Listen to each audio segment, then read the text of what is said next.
तो हमारा next question है, an infinite number of charges each of charge 1 microcoulomb are placed on the X axis with coordinates 1 2 4 8 up to infinity.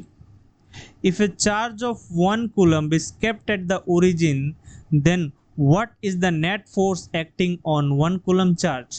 Okay, बहुत ही important सा और मज़ेदार सा क्वेश्चन है। चलिए करते हैं। मैं यहाँ पे एक ड्रॉ करता हूँ लाइन। ओके, ये बढ़िया रहेगा। तो ध्यान से देखिए, ये हमारा ओरिजिन है, मान लेते हैं इसको O, और यहाँ पे कितना चार्ज लिखा है? 1 कूलम चार्ज लिखा है। ये मान लीजिए हमारा 1, ये 2, ये 3, ये 4, ये 5, ये 6, ये 7, ये 8, ये 9, 10, सो ऑन। सो हर एक देखिए यहाँ पे एक्स कोऑर्डिनेट्स पे 1 2 4 मतलब डबल हो रहा है। जहाँ जहाँ पे डबल हो रहा है ये मैं ऊपर लिख दे रहा हूँ 1 2 3 4 5 6 7 8 9 10। जहाँ जहाँ पे डबल हो रहा है वहाँ वहाँ पे हम लोग का कितना है? 1 माइक्रोकूलम करके चार्ज है। 1 माइक्रोकूलम, डबल हुआ 1 माइक्रोकूलम, डबल हुआ 1 माइक्रोकूलम, डबल हुआ 1 माइक्रोकूलम। ओके, सो मैं इसको पॉइंट दे देता हूँ A B C D। Okay, इसके अंदर हमको निकालना है, ठीक है। ये 1 कूलम के अंदर हमको टोटल चार्ज टोटल चार्ज नहीं, नेट का जो फोर्स है, टोटल फोर्स हमको निकालना है। तो एक एक करके निकालते हैं। Net force on net force on O due to A, force on O due to A, ये क्या हो जाएगा? K, और डिस्टेंस कितना है?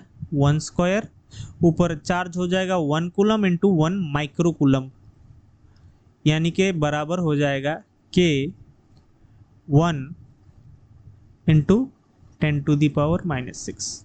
बहुत बढ़िया। अब निकालते हैं force on O due two point B। ये हो जाएगा K, ये 1 माइक्रोकूलम का होगा, ऊपर दूसरा चार्ज भी 1 इंटू 10⁻⁻⁶ कूलम का होगा, और ये जो इन दोनों के बीच पे डिस्टेंस है 2 का, सो ये 2 स्क्वायर हो गया। मैं इसको ऐसे ही रहने देता हूँ, इसको 2 स्क्वायर ही रहने देता हूँ, और ये हो जाएगा K इंटू 10⁻⁻⁶।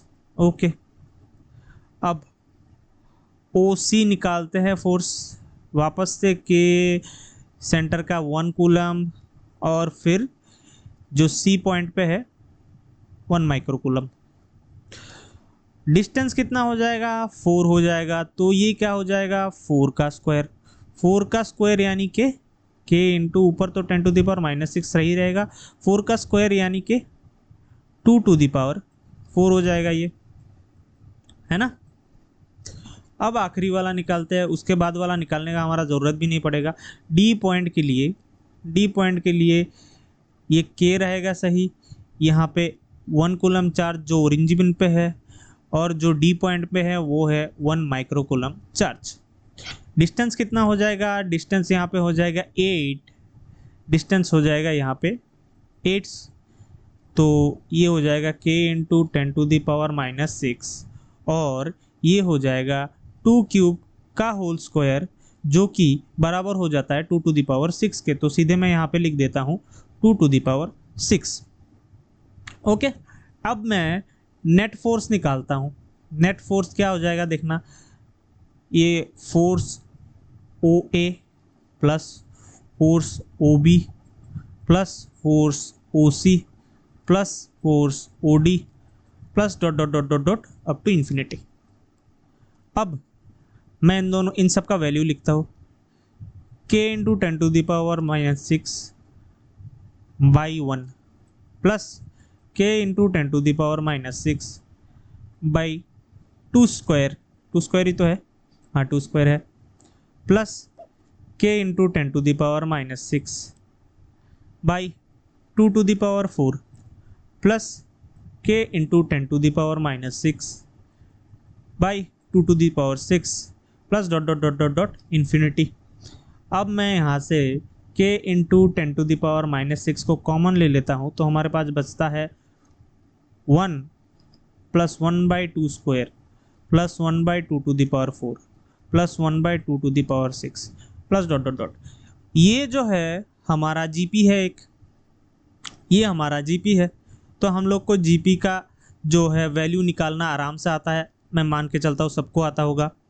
सो ये हो जाएगा ऊपर हमारा जो है स्टार्टिंग वैल्यू जो कि 1 है, 1 माइनस हमारा कॉमन रेशियो क्या है यहाँ पे, हमारा कॉमन रेशियो यहाँ पे दिखा दे रहा है कि हमारा कॉमन रेशियो 1/2 स्क्वायर है यहाँ पे। आगे करते हैं कैलकुलेट। के की वैल्यू है 9 into 10⁻9 into 10⁻⁻6 into 1/1 minus 1/4,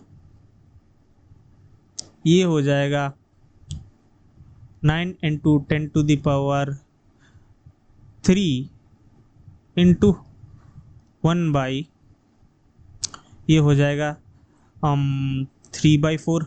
okay, उसके बाद 9 इंटू 10⁻3 इंटू 4/3, ये इससे कैंसिल होगा, 3 रह जाएगा, ये हो जाएगा 12 इंटू 10⁻3 यानी कि 12,000 न्यूटन का फोर्स यहाँ पे आ जाएगा, जो कि हमारा आंसर है बी नंबर।